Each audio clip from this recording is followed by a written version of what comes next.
Olá meu amigo, minha amiga, sejam muito bem-vindos a mais uma videoaula do nosso canal.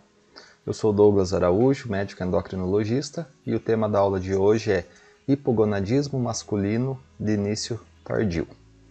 Então, o que é o hipogonadismo masculino de início tardio? É uma síndrome clínica e bioquímica, então tem que ter as duas situações, associada ao envelhecimento masculino.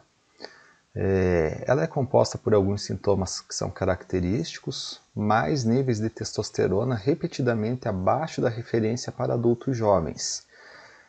Também já foi chamada de andropausa, de deficiência androgênica do homem idoso, de distúrbio androgênico associado ao envelhecimento masculino. Mas hoje o termo mais usado é hipogonadismo masculino de início tardio. Aí eu faço uma pergunta para vocês. Andropausa, que era chamada, está para o homem assim como a menopausa está para as mulheres? O que será que vocês acham? A resposta é não. Por quê? Diferente das mulheres, não existe uma parada da produção de hormônio sexual com o avançar da idade nos homens. Então isso é diferente no homem e na mulher. Na mulher, a menopausa é uma parada abrupta da produção hormonal e nos homens não existe essa parada, e sim uma diminuição. Então, andropausa não é um termo adequado, sendo então o hipogonadismo masculino tardio ou deficiência androgênica do envelhecimento masculino os termos mais aceitos atualmente. Em alguns estudos que usaram apenas a dosagem da testosterona para avaliar a prevalência do hipogonadismo masculino de início tardio, foi visto que até 23% dos homens entre 40 e 79 anos apresentavam uma redução dos níveis de testosterona. Nessa tabela a gente pode ver que conforme a idade aumenta, a prevalência de deficiência de testosterona também aumenta. Então, de 40 a 60 anos, 12% dos homens apresentam uma deficiência, que seria uma testosterona menor que 325, nesse estudo que foi usado, né? De 60 a 69 anos, 19%, de 70 a 79 anos, 28%, e acima dos 80 anos, 49%. Quando foi usado a relação da testosterona com SHBG, que seria o cálculo da testosterona livre, também conforme aumenta-se a idade da população estudada, aumenta a prevalência, chegando a 91% dos homens acima dos 80 anos de idade apresentando uma testosterona livre reduzida. E um dado interessante que quando foi feita uma segunda amostra, 78% dos casos confirmaram uma deficiência de testosterona usando a testosterona total, e já quando foi usada a testosterona livre, 97% confirmou esse resultado. Então, parece que quando se usa a testosterona livre, se você for repetir esse exame, a chance de persistir uma testosterona baixa é maior se você estiver avaliando a testosterona livre ou a testosterona total. Mas a mensagem aqui é que conforme aumenta a idade, aumenta a prevalência da deficiência de testosterona, e uma média então de 23% entre 40 e 79 anos. Então aqui essa referência de 0,153 é equivalente a 4,41 nanogramas por decilitro de testosterona livre, que foi a referência usada para adulto jovem nesse estudo em questão, que é um estudo de 2001. Quando se usou critérios mais estritos para avaliar a prevalência do hipogonadismo masculino de início tardio, foi visto que essa prevalência era um pouco diferente. Então, que critérios mais estritos eram esses? Uma testosterona total menor que 230 ou entre 230 e 320, com uma testosterona livre menor que 6,5, mais sintomas, que seria pelo menos 3 sintomas na esfera sexual, entre eles disfunção erétil, reduzida frequência de pensamentos sexuais, que saiu errado, e diminuição das ereções matinais. Então, quando se utilizou esses critérios, a prevalência, que era 23%, que vocês viram no slide anterior, caiu para 2,1%.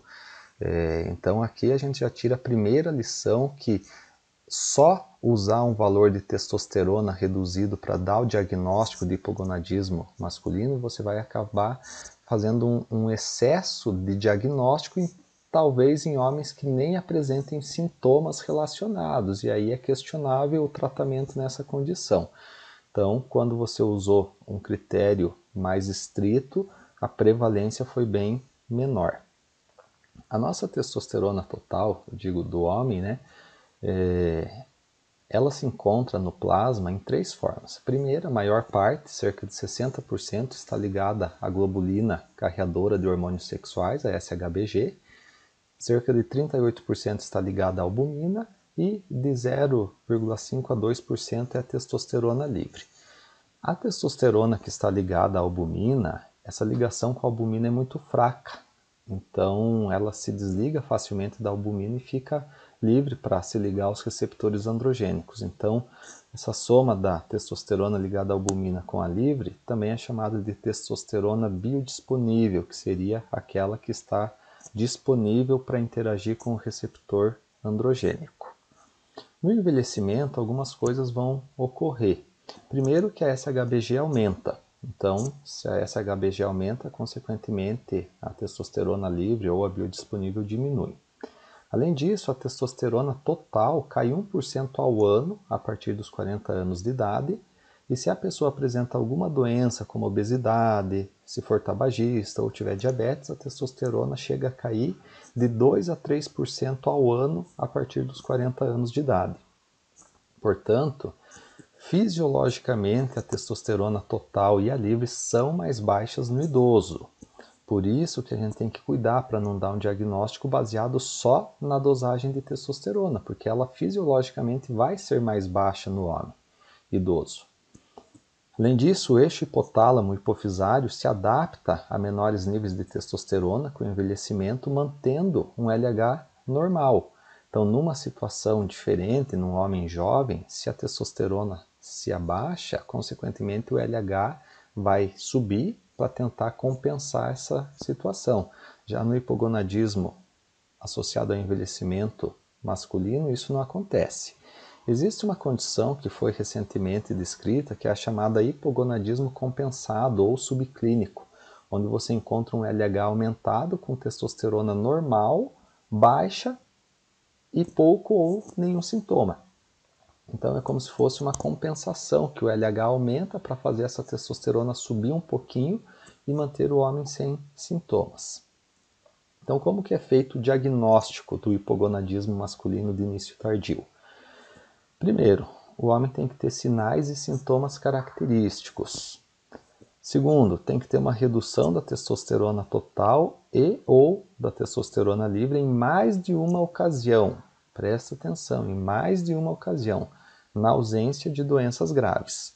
E você tem que excluir também outras causas de hipogonadismo. Então, que sintomas seriam esses que o homem deve apresentar para receber um diagnóstico de hipogonadismo masculino de início tardio? Na esfera sexual, diminuição da libido, disfunção erétil, menor frequência de ereções matinais. Na esfera psíquica, alterações cognitivas, depressão e também fadiga, menor massa e força muscular, menor massa óssea, aumento da gordura visceral e síndrome metabólica e menor eritropoiese. Então esses seriam os principais sintomas associados ao hipogonadismo.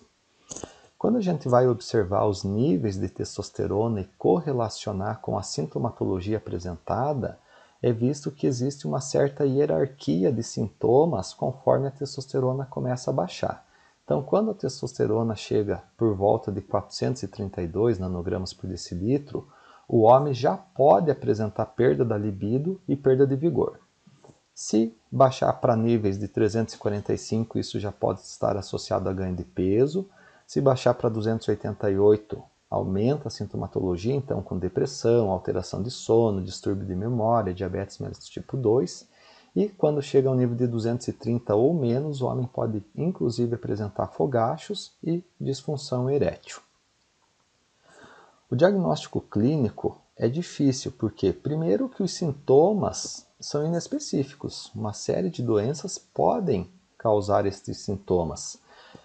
A disfunção erétil é o menos específico. Então, para você atribuir uma disfunção erétil a um baixo nível de testosterona, teria que ser uma testosterona abaixo de 230. Se for acima disso, você tem que procurar outra causa para essa disfunção erétil.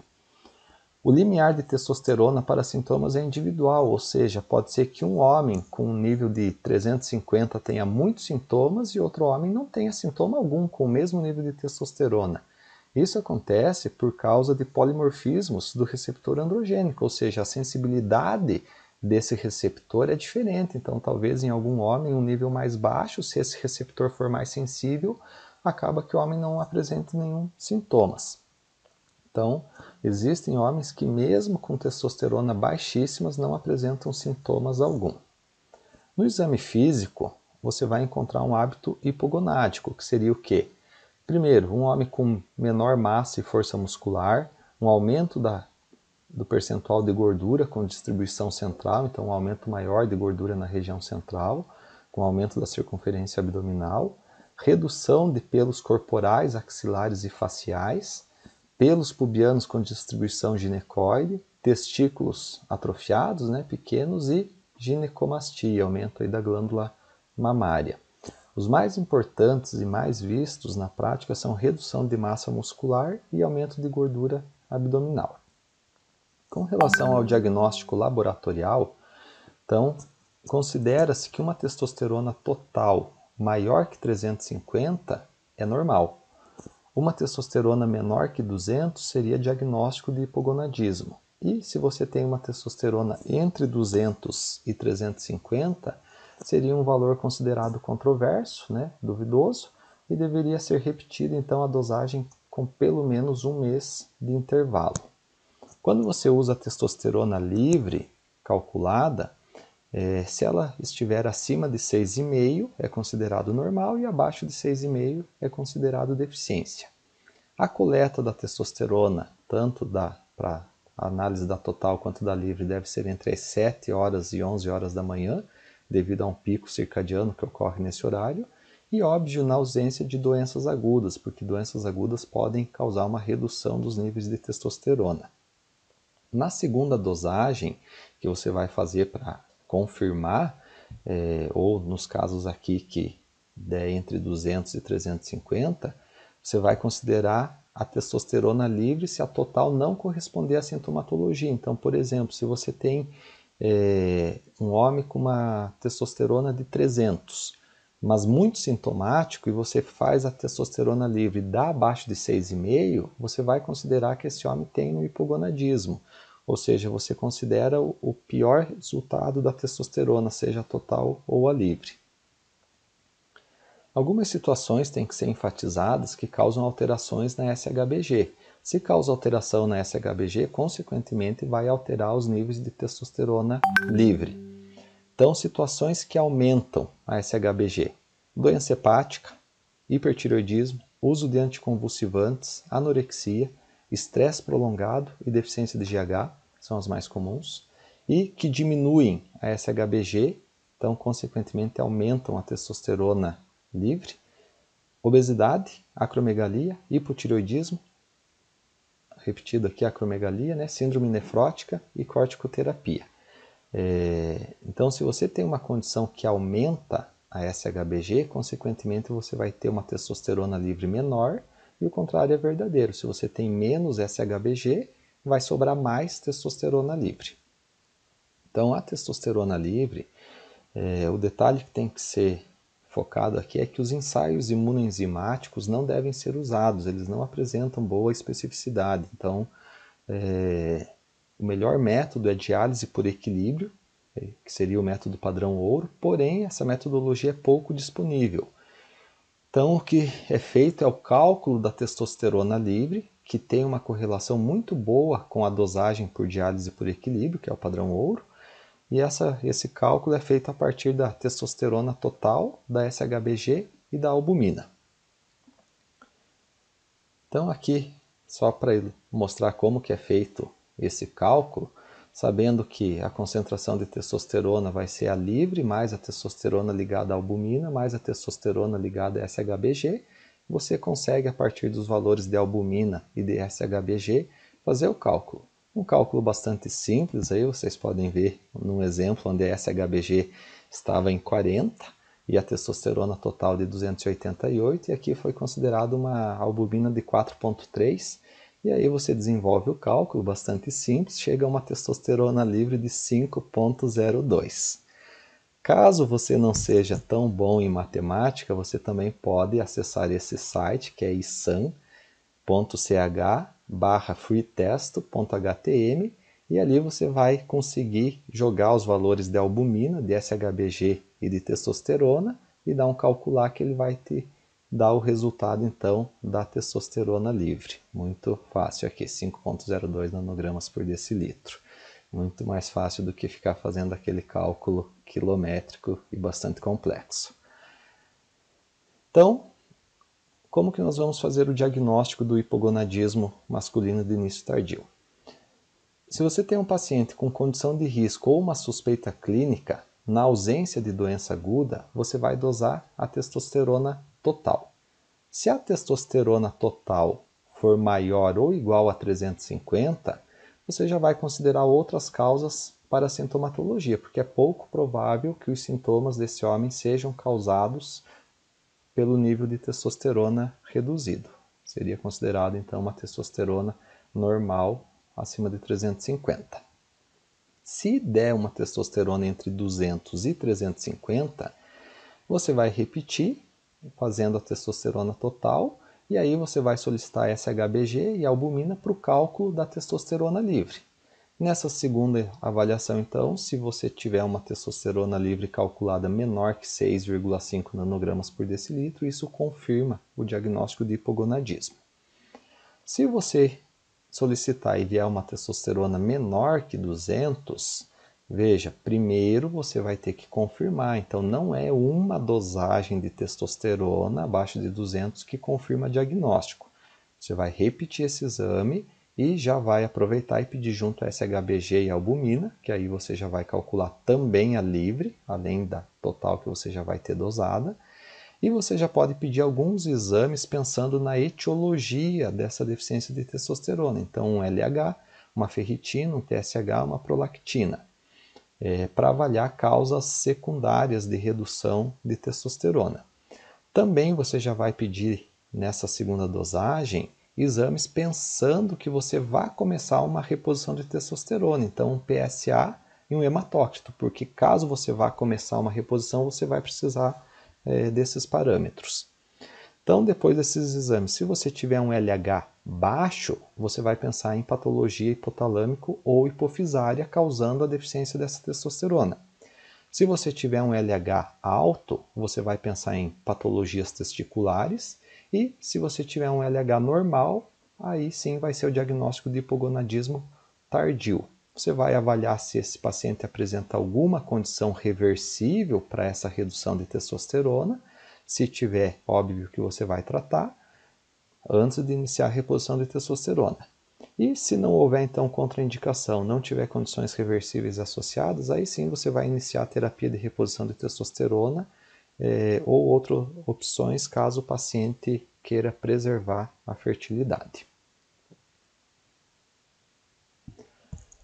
Então, já citei, mas só frisando, nessa segunda dosagem você já vai pedir alguns exames pensando no diagnóstico diferencial, o LH e FSH, então as gonadotrofinas para avaliar o eixo gonadal, TSH e T4 livre, porque o hipotireoidismo pode simular os sintomas do hipogonadismo, prolactina, porque isso pode causar uma supressão do eixo gonadal, glicose e hemoglobina glicada, porque diabetes e obesidade são causas de hipogonadismo hipogonadotrófico funcional, então seria uma causa tratável aí para melhora da testosterona, e ferritina pensando em doenças infiltrativas, né? No caso aqui a hemocromatose, que também é causa de hipogonadismo. Sempre também tem que avaliar se esse paciente não está usando alguma medicação que possa interferir na função gonadal. Então, por exemplo, existem medicações que bloqueiam o receptor androgênico, como a espironolactona, digoxina e a cimetidina. Existem medicações que alteram a produção ou a liberação de LH ou FSH. O enfoque aqui para os esteroides anabolizantes, então se o paciente tiver um histórico de uso de esteroides com fins de ganho de massa muscular, ele pode estar apresentando uma supressão DLH e FSH pós uso de anabolizante, causas que elevem a SHBG, já foi citado antes, anticonvulsivantes e hormônios tiroidianos, e também redução de SHBG, como insulina, corticoides, progestágenos e andrógenos. Então, sempre pensar nessas medicações e, se possível, suspendê-las antes de firmar um diagnóstico e iniciar uma reposição. Existem causas, então, de hipogonadismo que são reversíveis, que seriam doenças agudas, hiperprolactinemia, abuso de álcool e hipogonadismo pós-medicamentos. Nessas situações, então, sempre que possível, suspender o medicamento, com potencial efeito deletério no eixo gonadal, e tratar as doenças antes de iniciar um tratamento para o hipogonadismo. A obesidade e o ganho de peso são os principais fatores para o hipogonadismo secundário, e já foi provado que perdas de peso maior que 5% é associada a aumento da testosterona total, proporcionais à perda obtida. Então, quanto maior for a perda de peso, maior será a melhora dos níveis de testosterona. E um efeito máximo ocorre quando a perda de peso é maior ou igual a 15% do peso corporal. Feito o diagnóstico, então, nós vamos para o tratamento. Quem que é o paciente que será tratado? Primeiro, sintomático. Segundo, testosterona baixa, então em 2 ocasiões, mais ausência de causas corrigíveis ou, obviamente, contraindicações. Então vejam que você não vai indicar um tratamento só para aquele paciente que tem uma testosterona baixa. Tem que ter tudo isso, tem que ter sintomas, tem que ter testosterona baixa em 2 ocasiões e não apresentar causas corrigíveis ou contraindicações. Então, como administrar a terapia de reposição de testosterona? Existe no mercado algumas formulações, entre elas os ésteres de curta duração, são medicações injetáveis intramusculares que são aplicadas a cada 2 a 3 semanas. Normalmente nós iniciamos com um intervalo de 3 semanas e na avaliação subsequente, se for necessário, reduz-se o intervalo para 2 semanas. Então, existe aí o cipionato de testosterona 200 mg, que seria o Deposteron, e uma associação de ésteres aí de testosterona, que daria um total de 250 mg, que é o Durateston. São equivalentes em termos de potência. O monitoramento, quando se usa estas apresentações, é feito avaliando os níveis de testosterona, que o objetivo é que fique em torno de 300 antes da próxima injeção ou níveis de 400 a 500 no meio do intervalo entre as injeções. Então aqui você pede para o paciente fazer a dosagem 1 a 2 dias antes da próxima dose, e você espera que esteja em um nível de pelo menos 300. As vantagens dessas formulações: o custo, que é bastante baixo, são eficazes e as injeções podem ser auto-administradas. As desvantagens: ocorre um pico na administração e uma queda rápida nos níveis de testosterona, pode ter uma dor no local da injeção e um risco maior de policitemia pelos níveis suprafisiológicos que ocorrem logo após a administração. Também existem os ésteres de longa duração, que as marcas disponíveis hoje no mercado seriam a Nebido, o Atesto e o Ormus. São intramusculares também. A segunda dose é feita após 6 semanas e as doses seguintes a cada 10 a 14 semanas, normalmente a cada 12 semanas. Então, o éster é o 1 decilato de testosterona na dose de 1000 mg. A monitorização é feita para tentar manter os níveis de 400 a 500 no meio do intervalo entre as injeções. A vantagem é que atinge níveis de testosterona estáveis após a segunda aplicação, então não faz pico, isso é bom. E a desvantagem é que é dolorosa, ela é bastante oleosa, então acaba causando uma certa dor. Existia no mercado o Axiron, que seria uma solução axilar, 2%, não existe mais no mercado, então vamos pular. E existe ainda o Androgel, que é um gel cutâneo a 1%, tá? É feito na dose de 25 a 100 mg por dia, normalmente uma dose de 50 é suficiente. Vem em sachês, então você aplica esse gel, pode ser no braço, no tórax, tem que cuidar para não ter uma contaminação cruzada de familiares, às vezes o paciente passa o gel e fica com a mão lambuzada e acaba pegando filho pequeno no colo, essas coisas, e acaba tendo uma contaminação cruzada. Os níveis que se obtém com o gel que se espera são níveis entre 400 a 500 após a primeira semana de uso. Então você vai fazer essa dosagem a qualquer hora do dia, então ele fica mais ou menos estável, você pode dosar em qualquer momento. Conveniente dessa formulação é que mimetiza o ritmo circadiano, então você aplica, ela tem um pico pequeno e depois fica mais ou menos estável. E desvantagem aí o risco de transferência cutânea, irritação da pele é muito raro, e uma pequena desvantagem é que os níveis de dihidrotestosterona acabam ficando suprafisiológicos. Então, quais são os benefícios e quais são os riscos da terapia de reposição de testosterona no hipogonadismo masculino de início tardio? Primeiro, tanto benefícios quanto riscos aparecem gradativamente, então por isso o monitoramento tem que ser permanente. Melhora a obesidade central e o controle metabólico. Além disso, os benefícios: aumenta a libido, normalmente cerca de 3 meses após o início do tratamento. Melhora a qualidade de vida, melhora a depressão, melhora a composição corporal, reduz triglicerídeo, insulina e o HOMA-IR, reduz glicemia, reduz LDL e colesterol, melhora a função erétil e aumenta a densidade mineral óssea. Então vocês vejam que aqui o início da melhora desses sintomas ocorre por volta do 3º mês para a maioria deles, sendo um pouco mais tarde na densidade mineral óssea, e o máximo atingido também é a longo prazo, então não adianta você fazer reposição de testosterona a curto prazo porque o benefício vai ser limitado. Riscos: os principais são eritrocitose, aumento do PSA, redução de HDL e colesterol e aumento de volume prostático. O aumento do hematócrito é maior nas formas injetáveis, devido ao pico de absorção. Se o hematócrito chegar a um valor maior ou igual a 54%, o recomendado é descontinuar a terapia de reposição de testosterona e, após a normalização, reiniciar com menor dose. Um aumento de 0,3 a 0,6 microgramas por litro no PSA são usuais, então não precisa se preocupar com isso. Outros efeitos colaterais, como acne, pele oleosa, ginecomastia, infertilidade, disfunção hepática, pode acontecer, e disfunção hepática principalmente com formulações orais. O tromboembolismo é controverso. O estímulo a câncer subclínico, tanto de mama quanto de próstata, também é controverso, que seria o quê? Se esse paciente tem um câncer não diagnosticado, a testosterona poderia estimular um crescimento desse câncer. Isso é um tema bastante complexo e controverso.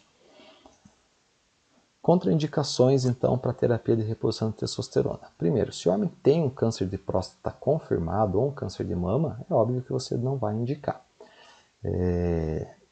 Os pacientes que não têm uma avaliação urológica adicional com nódulo ou endurecimento da próstata, então, nessa situação, o paciente tem que ser avaliado para descartar a malignidade. Se descartar a malignidade, aí sim você pode começar.